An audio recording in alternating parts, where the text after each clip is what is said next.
Hi, I'm Jeremy Robinson and this is the 19th hole.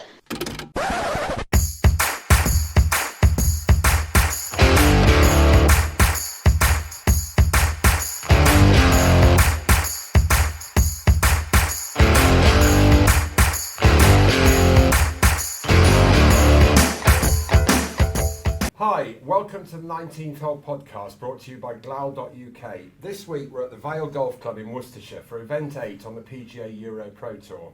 I'm delighted that Dan Godding, CEO of the Europro Tour, is with us. Dan, thanks very much for taking the time out. I know you were visiting the Vale anyway, but thanks very much for coming on the podcast. Well, I was visiting the Vale because we've got a great event here this week. That's why we're here. It's a brilliant event. GLAL, great sponsor, so pleased to be here. And thanks for having me on your podcast. It's an absolute pleasure. And to my right, we've got Tim Shepherd. Tim is the head pro here at the Vale Golf Club. So Tim, again, thanks very much for joining us. No problem at all. Thank you very much for having me. Absolutely awesome. And we've got a very late substitute who's come in, or a replacement we call him. Not a replacement, a substitute. We've got... upgrade, surely. Upgrade is even better. Thank you, That's what I'm looking for, yeah. So we've got golf journalist and broadcaster who's come to the Vale to do the commentary for the Sky Sports Golf, Kit Alexander. Yeah, here for the Europro, which I've been a part of with Dan for a long time now, and looking forward to getting stuck into a few of the subjects we've got coming our way. Let's just keep things calm at the moment and talk about really why we are here. So anyway, so thanks guys for joining us today. So Dan, if we could just start with you, and if you could, you were telling me earlier you've been doing, both of you guys have been doing it now for 10 years. Yeah. So if you just give us a bit of background on the Europro Tour, please, and just fill in, how you're trying to take it forward as well. Well, I took it over in October 2012, which is when Kit and I met on my first day, pretty much. Since then, the tour needed a huge amount of work getting it to where it is now. We're arguably the biggest developmental tour in the world outside Challenge and Corn Ferry, and we're really proud of that. So by upgrading TV broadcasts globally, by upgrading the golf courses, by upgrading what the sponsors can offer the members, the tour has become a stepping stone that everyone can be proud of, and is doing a great job, and is putting a lot of players on the top tours. And obviously, how long have you had world ranking points associated with the tour? That must have been a big plus for the tour. I believe it was 2015, 2016. Sounds about right, yeah. I'd say probably 5 years, maybe 6, but around that mark. Somewhere. That was a huge thing for us, but we thought long and hard about that. When I got involved, that was one of the first major things that I wanted to achieve, was official golf rankings, and the PGA worked very hard on that for us to make sure that we got it. So you and the guys at Matchroom and the guys involved in all the media, you must be proud of what you've achieved in the last 10 years. I mean, you've had some great players come through as well, haven't you? We have. We'd like to do more, but being a third level tour restricts you. Sponsors of a higher level want to sponsor the main tours, and sponsors of a lower level want to sponsor amateur events. So we're sort of caught in the middle somewhat, but we offer a great product that packs a very hefty punch, and we're well used by the sponsors that we do have. We'd like to upgrade prize funds, we'd like to upgrade the number of tournaments that we do, but sadly we have the budgets that we have, and we have to do the best that we do with them. So I'm very pleased with the product that we now have. It's world class, and hopefully our players enjoy playing on us. And you play on some great courses. I mean, this is a really good course here. I've been playing here for a long time, but you do play on some great courses as well. We do.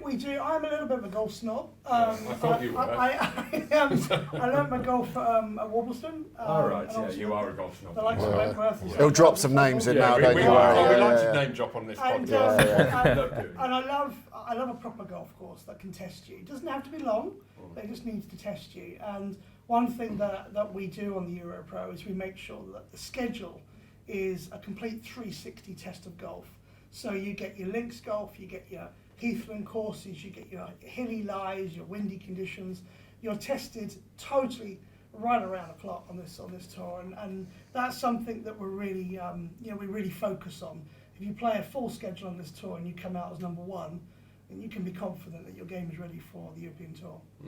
So just moving on more onto the TV side and the media side of it, you say you've been working with Dan for since 2013. It goes round the world. So it must be good fun commentating and then seeing some of these guys who come from the Europro Tour onto the Challenge Tour, such as like a Ollie Farr did. He went Europro Challenge Tour main tour. From your point of view, commentating and speaking to them and get to know it must be good. First of all, I love being a part of the Europro Tour. It's a great team, a great tour, and it's absolutely vital within the ecosystem of the game right now. There are so many good young players, and frankly, there aren't enough places at the top table for all of them immediately, and people develop at different rates.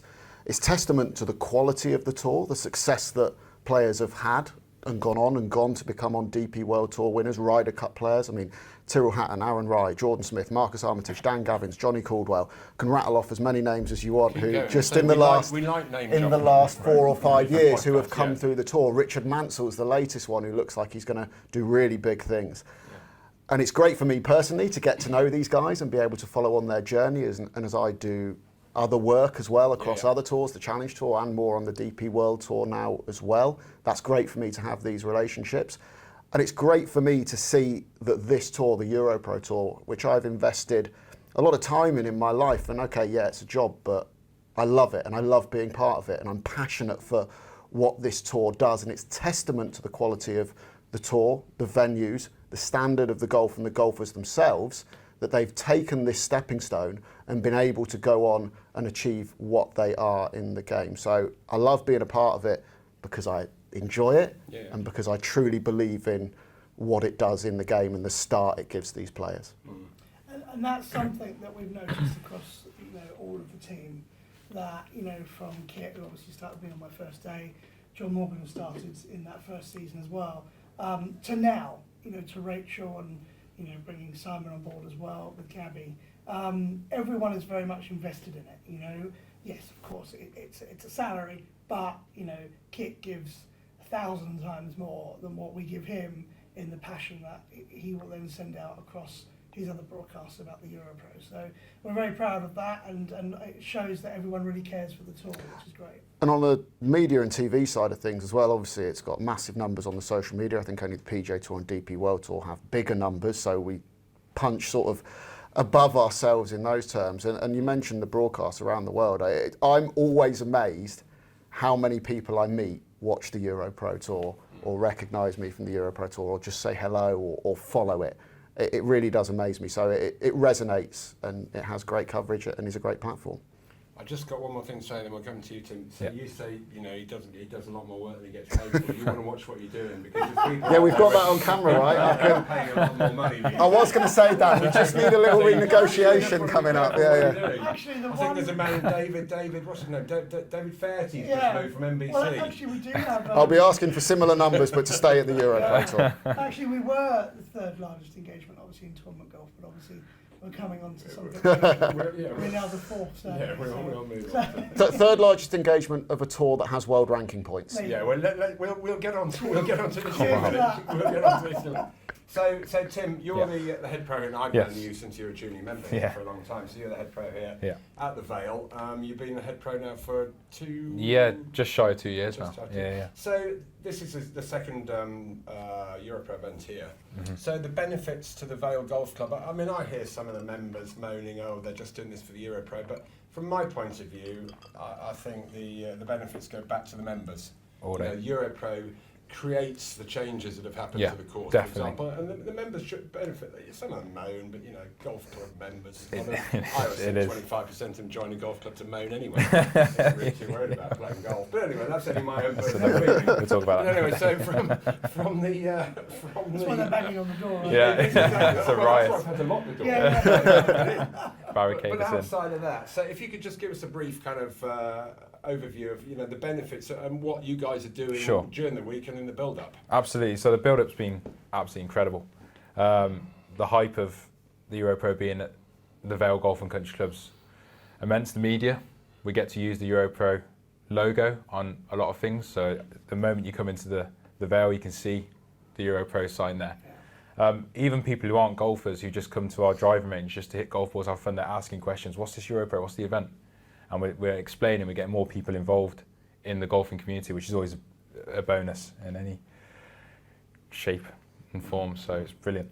And so the changes that have happened to the course. So obviously Marco who the Belay family who own the course, that they've gone about making these changes, which have been pretty dramatic in places. I mean, so if you just explain I'd love some to. of the changes I that mean, they've made, and they'll be shown obviously on the TV programme that will go out. I mean, this is the one area I absolutely love telling people. The investments made in the golf club, on the golf course right now, like the 7th hole, 8th hole, you got the 10th hole, you got the 17th hole, you got areas where we've made the holes longer, trickier, and I was very fortunate to actually play this week. I haven't played very well, but I have played. We're just saying that's please, I wouldn't even call it playing, but it was just I was there. Signed a scorecard. It was amazing fun, but just to ask questions to the lads I was playing with, and the groups ahead and behind saying like, how are you finding it, what's going on? And they're like, whoa, what have you done to the 8th hole? You've you know, 17 as well. And that's a beast of a hole now. I mean, that par 4 was a bit of a nothing hole beforehand. But now you've got over the water. Oh, I mean, it's beautiful. Everyone, you see on the socials, all the Instagram stories, everyone's taking videos and pictures of the 17th over the water. It's incredible. It is amazing. And it's a massive pride. Really, really happy. Yeah, they've done it at 17th hole. I mean, obviously with it being firm and running at the moment, it's not playing quite so. But I mean, I've played there, into the wind, and man, it's a beast. It is huge. It really is. It's it's too long for someone like me and you now. Be all right. So just moving on from that, obviously that there've been a lot of changes. And, any more changes in the pipeline, do you think? Or? Yeah, there's definitely some in the pipeline. Definitely, winter tees are going to be our next hurdle. Right. Trying to get a good 12 months of golf on those tee blocks. So when we get the winter tees up and running, I'll be really, really happy. Yeah, and obviously there's Top Tracer in the driving range now. So I mean, that's incredible. Again, opening up to more people coming in. Playing virtual golf on there. We run competitions on there. Wow. And again, it's just people who I never thought, like a lot of my friends who I never would dream of playing golf are coming down to actually just hit balls and ask questions and get involved. And it's just amazing. Nice platform. That's really great. It is. The tour, I suppose, has had some effect that it's sort of developing the club definitely at the same time. Yeah, definitely. That's great. Yeah. I mean, I obviously haven't been here since we were here for the event 12 months ago, and there's so many changes that have happened for the positive, and it's always good to see that when you go back to a venue that you go to year in, year out, to see it move forwards and evolve, and hopefully the Europro Tour, if it does play some part in that, that's where the members benefit and the visiting golfers, that the extra attention, the money, the investment, the course condition, all of that moves on year, and everyone benefits. And I've certainly seen that returning here this week. Well, I mean, I go on about members moaning, but I mean, there has been a lot of work done over the winter time, and there has been quite a bit of winter greens and everything. But, yeah, there has. If you're a winter golfer, that's fine, but there's no getting away from it. Here, it's on clay soil, and it does it gets muddy. Doesn't it? And, and it's like all of Worcestershire is clay. And they've done a lot of drainage. So I think if the course is really good in the summer, which it seems to be turning into now, if you're a member of a golf club or here, you've got to accept there's going to be work going on in the winter, and then you'll get 8 months, 9 months of great golf. The bigger pictures. You can't, unless you're playing at Burnham and Barrow or somewhere, one of these great links courses. You can't get 12 months a year golf in this country. I don't care how much. It's the joy of the wonderful British climate. Well, it is, and the joy of clay soil and Worcestershire as well. Chuck that in as well. Yeah. So moving on from that, moving on to the commercial side a bit more of the Europro. So we've got glal.uk who have supported the event for 2 years now, and we had a 46-team Pro-Am on Tuesday, and these guys had people coming from all over the country, and it was a tad warm. It was a little bit warm. So, we booked on the wrong day. We possibly did, but as I said, some people said it's a bit warm for me, but I said, what would you rather have, this or driving wind and rain coming at you? So at the end of the day, they did have a good day. It was a little bit warm, wasn't it? People pay good money to go abroad and play golf in 40 degrees. You could do it at home this week. Talking about the Middle East, they go and play golf there all the time, don't they? So from the commercial point of view, certainly from Glal's point of view, I know that they feel they get a good value, just from the Pro-Am as well, especially. Yeah, I mean, you've brought up something straight away there, to entertain your clients with these professionals. It's an experience like no other.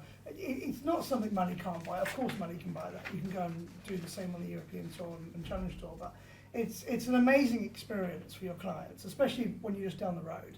To invite 46 teams and to have that joy of, your friends and your clients and your supporters playing with the professionals and enjoying the golf club for the day. That's a huge part of it. But the commercial aspect is really focused upon brand recognition. It's making sure that the Glau brand gets out there.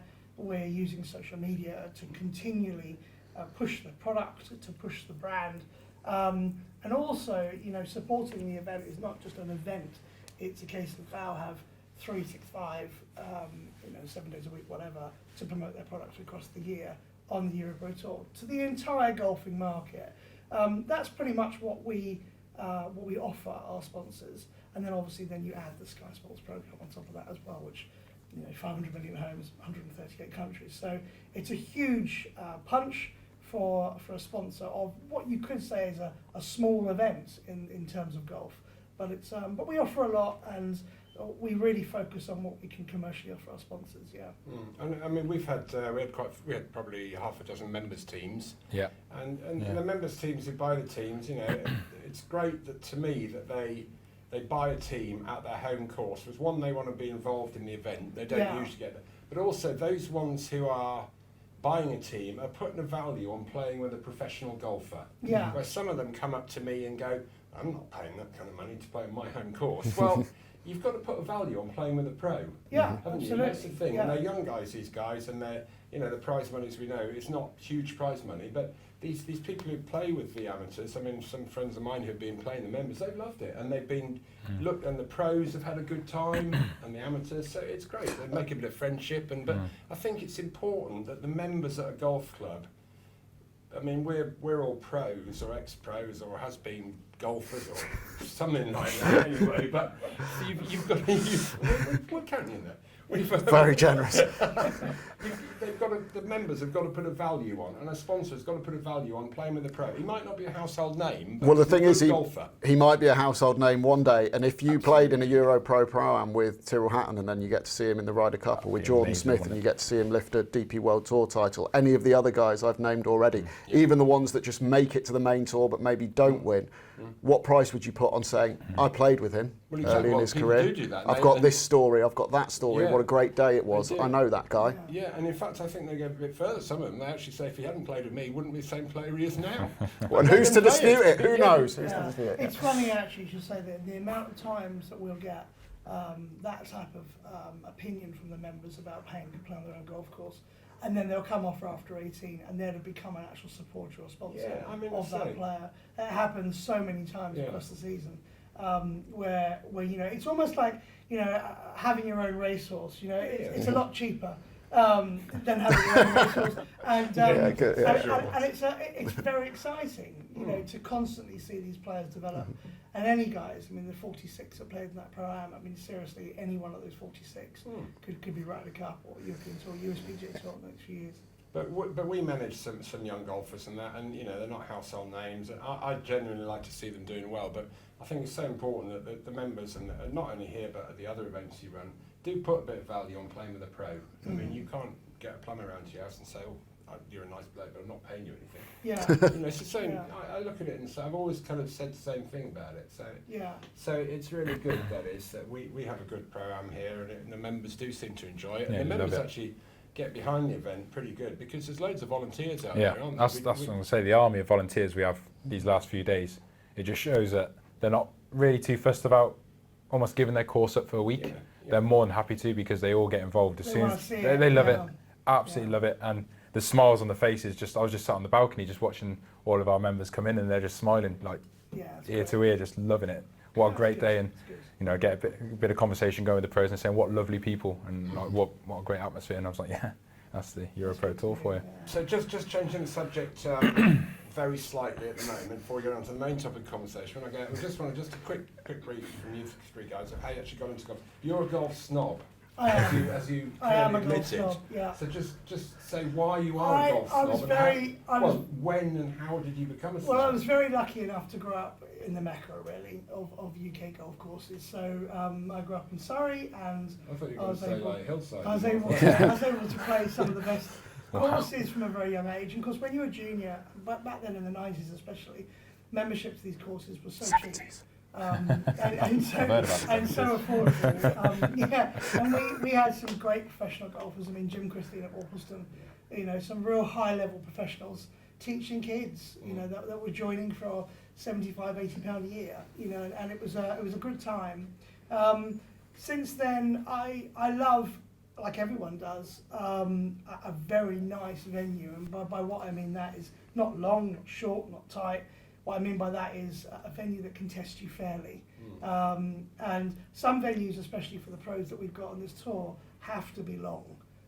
You know, if we went out there and played a 6-4, these pros would be hitting all the par fours off the tee. So we have to make sure they're long.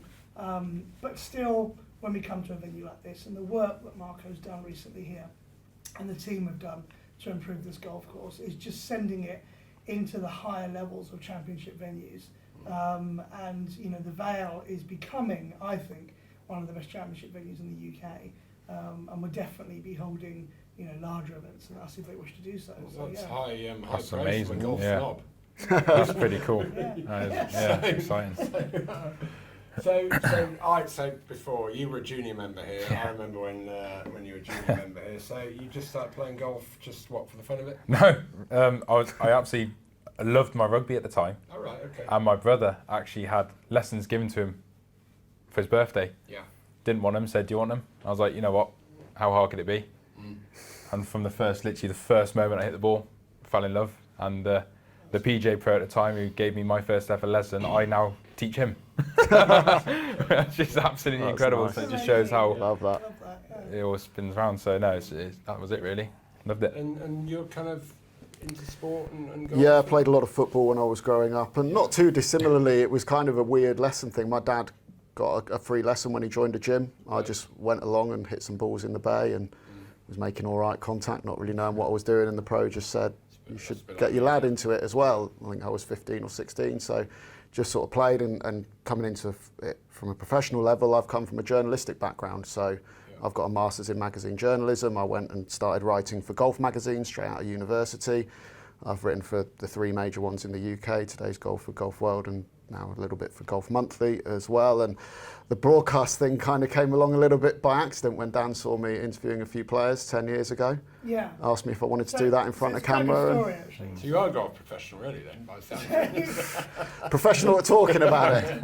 So basically, when I started, we were going into our tour champs, and we had no magazine coverage at all, and I was quite angry about that. So I called the first golf magazine that came to mind, which was Today's Golfer, and a young journalist picked up the phone, and I said, "Where are you? Why aren't you coming down?" He said, "Well, I'll come down and do a feature, didn't you?" So he came down and did a cracking feature for us, 6-page feature, wasn't it? About 4 of our top pros at the time, and we just kicked it off straight away. And I love Kit's whole demeanour and the way he presents, and I said, "Well, look, we're doing our new programme next year. Can you be on it?" And that was it, wasn't it, Kit? Yeah. So, I jumped at the chance, and it's Yeah. gone from there. Yeah. Here we are. Kit was even before John Morgan. So there we go. So talking about jumping ship, we'll get there in a minute, but we're not quite there. But so thank you very much for coming to join us today, and for bringing the tour here again this year. You know, we like our Black Star, love doing it. These guys like doing it. So just moving on from the Europro Tour, I was lucky enough to be at the Open Championship last week. It was one of the players we look after, Jamie Rutherford, who won your Order of Merit, of course, last year. Talking about that, I totally forgot about that. Yeah. Yeah, so there's a link. Anyway, so he qualified at Prince's, and then he went on and he made the cut, played 4 rounds, and forgot all about that. Yeah, he played great last year, didn't he? One of the most consistent player on the tour. He was the most consistent player on the tour, hadn't had the win until the Tour Championships, got it, and I think deservedly that catapulted him to the top. And then, just a few months later, he's teeing it up in the 150th Open Championship at St Andrews, and had a decent year on the Challenge Tour so far as well. He's played well on the Challenge Tour so far. He had a good result a couple of weeks ago in Italy, and he's like top 40. He's got every chance of getting his card if he carries on. And if he has a finish like he did the end of last year, then you never know.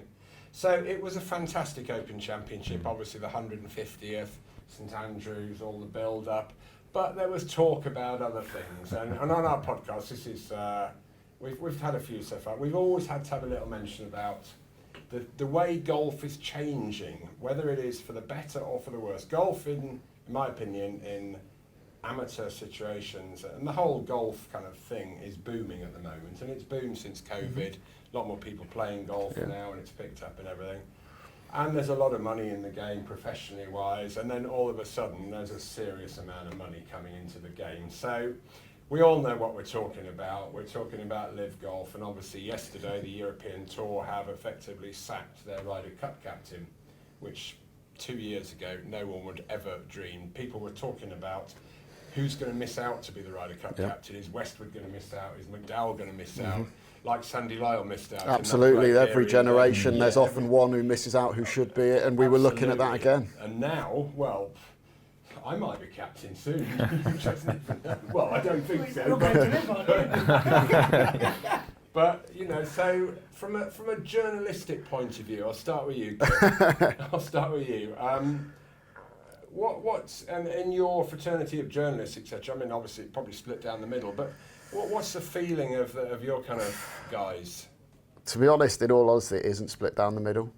There's a lot of anti-live feeling, and I'm at the forefront of that. I'm very much against it, purely because of the source of the money. And I think it's very easy for people who don't care about the source of the money, or simply just want there to be more money, to kind of put any anti-live thoughts down to, oh, well, you're just part of the sort of machine, the PGA Tour, the DP World Tour, they're paying you to say that, oh, you're part of the narrative.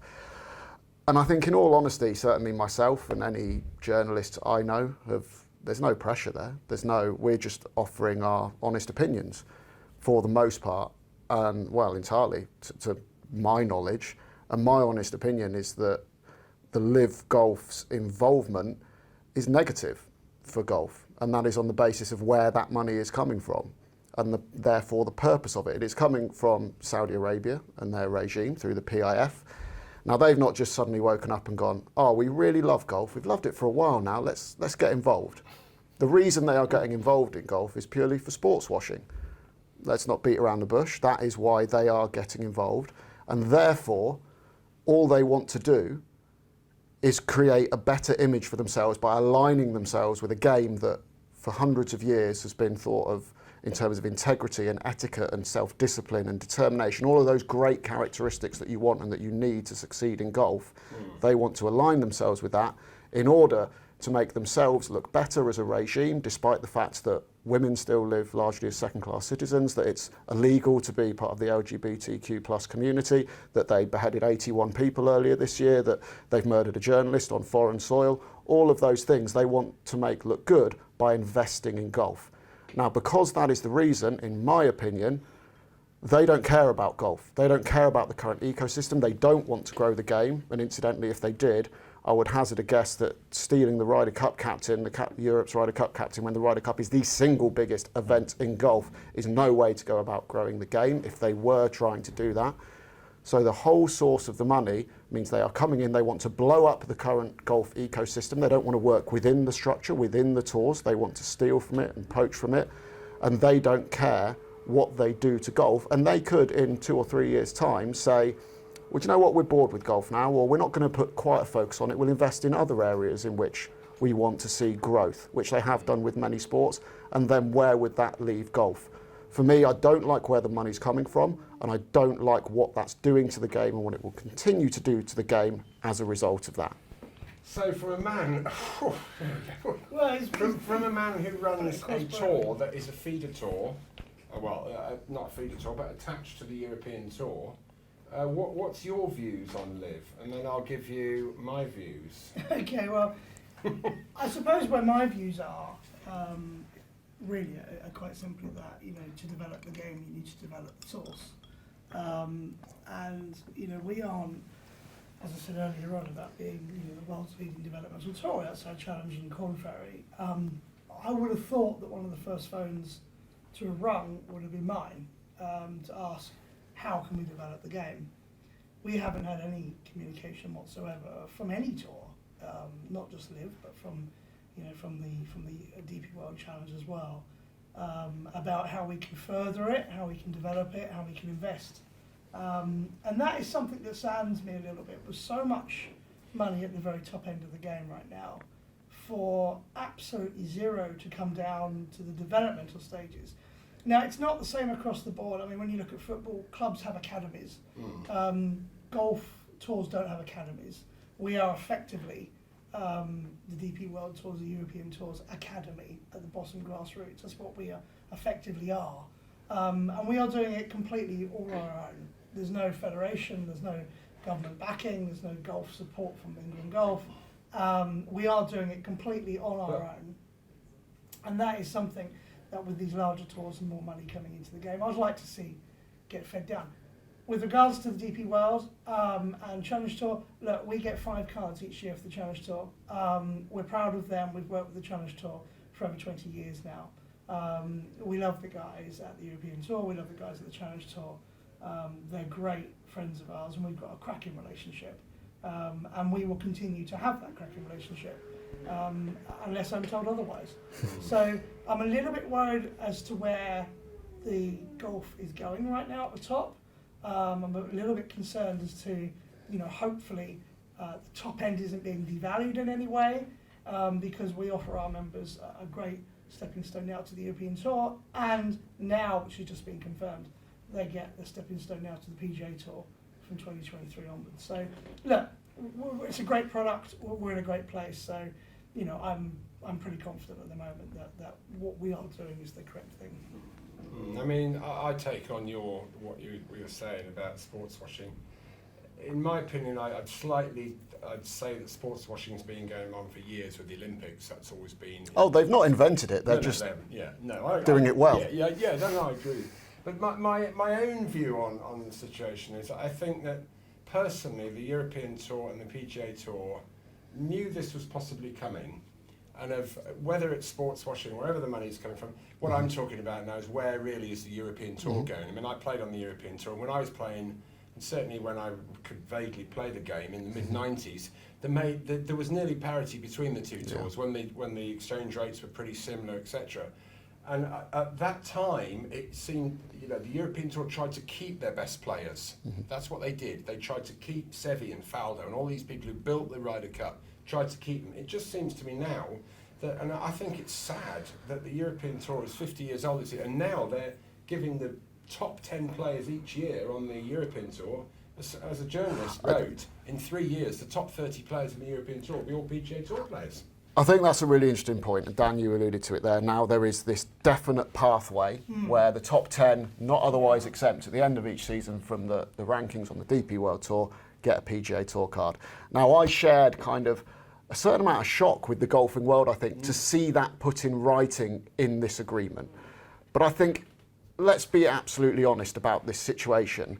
That is just making something official that has existed for 10 or 15 years. It has always been, it's never been a stepping stone or a platform in writing officially, but we've all known for the last 10 or 15 years that's the way it was going. Now, from the DP World Tour point of view, look, I'm a far bigger supporter of the DP World Tour than the PGA Tour, just because, I'm from the UK, I'm European, it's my home tour, I love it. I know a lot of the players that are on it now, I work on it.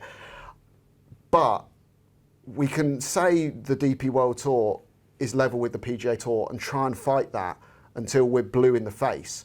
But sometimes you just have to deal with the reality of a situation and the economic reality of the world that we live in. I agree and with right you. now, the DP World Tour knows that that's the place it is, and in order to secure its future, which we all want there to be a healthy and buoyant DP World Tour, that was probably the best way to secure its future, and the future, importantly, for its members. I would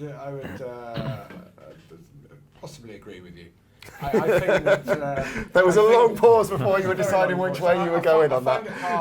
I find it hard. I totally agree with you. I mean, the best players, and the players that we look after, they want to go and play in the PGA Tour. Certainly 2 years ago, that was what they wanted to do, go and play in the PGA Tour. I find it hard that Keith Pelly sits there and says we're not a feeder tour to the PGA Tour. I mean, when he sits there, we're not a feeder tour to the PGA Tour. I mean, give us all a break. That is the strategic alliance is feeding the players. I mean, the Scottish Open this year, if you finished 95th in the order of merit, you're a full exempt player. You got on everything. You don't get in the Scottish Open. The American players who come over are given $7,500 each on their expenses. The European players who have to go to America are given zilch. And I think I They're agree, paying for that's half the where money. this strategic alliance now is probably, the balance is a little bit too far in favour of the PGA Tour players and what they get in being able to come over to the top end DP World Tour events to play over here, as we saw in the Genesis Scottish Open. On the flip side, it's the bottom end of the DP World Tour who aren't getting into those big events because of that get to go and play the smaller events on the PGA Tour. So at least they've got somewhere to go and play. I think I would personally like to see that strategic alliance balanced up in some way, and I'd like to see greater benefits for DP World Tour members. But again, the power and the money in that relationship is coming from the PGA Tour, and they're always going to dictate that. But we have to be, and the Tour and Keith Pelly, you would like to think, have to be strong in negotiating, getting the best possible terms for the members and the players. No, that's what he says he's trying to do. Yeah. And you know, you've got to believe the bloke that that's what he's trying to do. But I find it at the moment it seems like they're going to like possibly cherry pick the best events. I know they brought Genesis in to sponsor it and that. So, but I find it, you know. I just can't understand why the people who run the PGA Tour have run professional golf now. Let's be honest, for a long time. The European Tour have been behind them doing one, and I find it a bit odd that, you know, at the Players' Championship in May, the powers that be, Jay Moynihan said, you know, we've moved on from Live, it's not going to happen. Well, and Pelly was with him. And if you're running a big multinational corporation and your competitors, and you totally misjudge the situation, surely you've got to stand up and be counted for and say, I've made a big mistake here. Yeah, I mean, they have made, in my opinion, I mean, I know you might... In my opinion, they've clearly made an error of judgment. I think they've definitely misjudged. They didn't see this coming. And they probably misjudged the investment that's going in. Yeah. And sadly, you know, a lot of people don't hold the morals that the kit holds. No. And money talks. Yeah. And that's just the fact of the world. And you know, at the end of the day, they're staging good quality events. They're 54-hole events. They are shotgun start events. They are not what the European Tour and what the PGA Tour are about. It's a completely different golf tour. It's a completely different golf event. And if players want to go and do that, then they have to realise that the regulations of these tours say so much. What I was going to say was, just moving on, just to ask you, Tim, from like a member's point of view, do you think the members, the people who watch who watch on, well, they don't watch on Sky, actually, forgive me. No. Do you not think live. no? So, do you think they're going to kind of not buy into it? Do you think they're going to grow into watching this kind of golf, or do you think they'd rather stick with the PGA Tour and the DP World Tour? It's a very good question. At the moment, I'm hearing a lot more conversations of the Live Tour.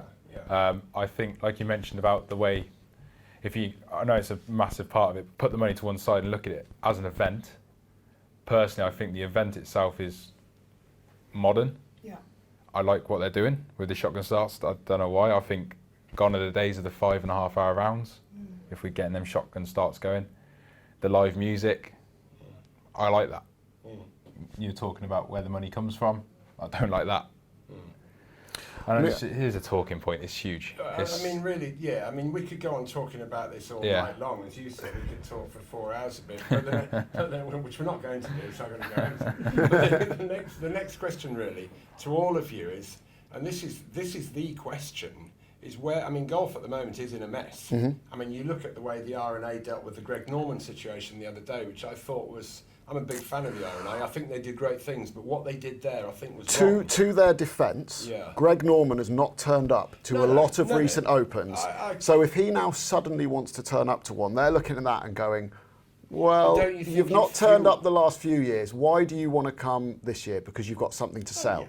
I admit it could be perceived, the R&A banning Greg Norman, for being a little bit petty. But at the same time, you kind of get it. If you've not bothered turning up to the Open for a few years, now suddenly you've got something to flog and you want to come along and take the varnish off of what should be a wonderful celebration of golf, which it absolutely was. The 150th Open Championship at St Andrews.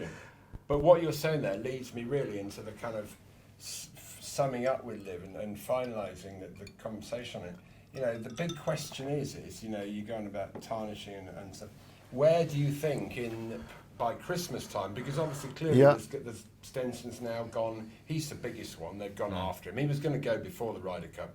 He was captain, I think. But once the FedEx finishes in August and the Americans go on to their NFL season, they start forgetting about golf.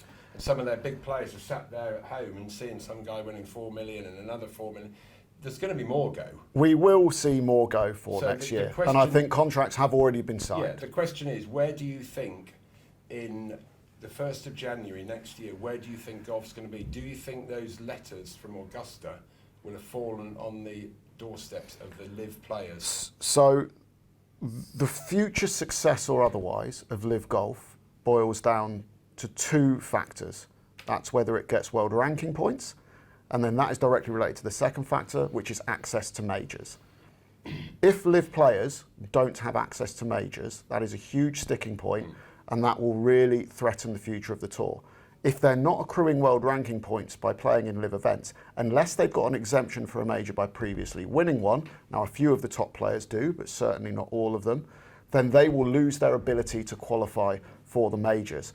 On the flip side, someone like Augusta National, who can just essentially do what they want, can come out tomorrow, if they choose to do so, and say, we will not invite anyone who plays for LIV, because it's an invitational. They can invite who they want. They can invite anybody. Where Augusta National goes, I think others may follow. I think the R&A, the USGA, PGA of America, who organise the other 3 majors, it might be that Augusta National has to be the first one to move. Ultimately, if LIV doesn't get world ranking points, that makes it very hard to sell it as a genuine golfing proposition, as a real tour in inverted commas. If it does, okay, we're now in a very different conversation. Let's say that it does get world ranking points. Which could take 3 years. It took the Korean PGA Tour 3 years. Play in these international series. They can play in the Asian Tour events, they can. But I thought they all wanted to play less golf, and that's why it was great going to LIV. They can play Europro. Let's say that. So let's say they weren't being entirely honest when they said they wanted to play less golf. Let's say they were, for some reason, being slightly disingenuous as to the reasons why they've gone, and it was all just about the money. Well, let's presume that might be the case, and they decide, as well as the 14 LIV events next year, which, although I want the freedom to play, and I had that on the PGA or the DP World Tour, I've actually committed to now a tour where I have to play in 14 events when and where I'm told to throughout the year. Plus 4 majors, the 18. In order to get in those 4 majors going forward, I'm going to add to those 18 events with, 12 or 14 events on the Asian Tour, which offers fewer world ranking points. I don't think that is OTT. If in reality you're looking to accrue enough world ranking points to stay in the top 50 in the world, and you're not getting them at 14 events you're playing, okay, so you're getting them at the majors, so if you have a good week in the majors, happy days, but you've essentially got to pick up the remaining world ranking points you would otherwise in a normal season on the PGA Tour or the DP World Tour somewhere else. And the Asian Tour will be fewer world ranking points. It might get bumped a little bit by perhaps some of these players going in and playing them and the strength of field improving, but then if that's in 8 months' time, then all of their world rankings have come down, so it's not worth so much anyway. Back to the question of where you think on the 1st of January, do you think, look, I'll go further then, because in my opinion, these people have got to sit down. They can't carry on squabbling like this. It's like kids in the playground, isn't it? They've got to sit down. And where do you see, say, golf in a year's time? Well, you say they've got to sit down, but surely if you're, they've got to. They can't carry on like this. But if you're the DP World Tour and the PGA Tour, the LIV have stated they want the best 48 players in the world, and they are going to that will put you out of business. Why would you sit down with someone whose stated aim, their entire ambition of what they want to do, is to put you out of business? Because if you let them in, they're not going to then stop out of the goodness of their heart. You have to stop it as quickly as possible. Now, you might not be able to, but you've got to try.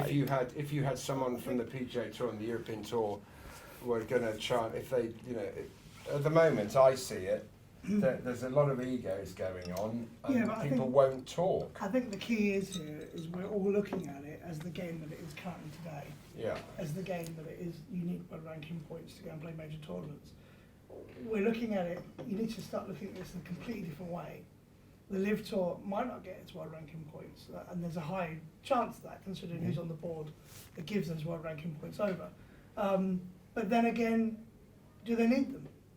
They're just a completely different entity. They're a 54 hole. And then it boils down to what the golfers want from their lives and their careers. So if golfers want suddenly to play for a huge amount of money, and you don't care about majors or anything, big then funfair events that are completely different setups, then that is your focus. Then I don't really care about the majors or anything else. But that's where I see the Live Tour going. The big question is, if those 48 are not going to get world ranking points, then they're not going to be the 48. No. They don't remain the big 48 names. So then you're going to get the new 48. So almost the Live Tour needs the PGA Tour to be developing the 48, so then it can come along and take the 48. I mean, let's be honest, these 48 or these names are names because of what they've done on the PGA Tour, on the DP World Tour, in the Ryder Cup, in the majors. That's why they are sellable. That's why they are the biggest names in golf that they are going after. The problem then occurs in 3 or 4 years' time, as you say, if these players haven't been able to prove themselves. Now they're signing up some really good young amateurs. The young Spanish lad they've just signed is a really good player. But ultimately, his stock, how does his stock rise just playing in live events? Because there's no heritage to it, because we don't know what the value of a live event win is. I mean, you know, it might end up being worth a bit and people respect it, or it might just be, oh, he won over there and no one cares. But if that remains the case, they don't build their brands, they don't build the reputation. You're going to have to wrap up now. You're going to have to finalise what you said on this one.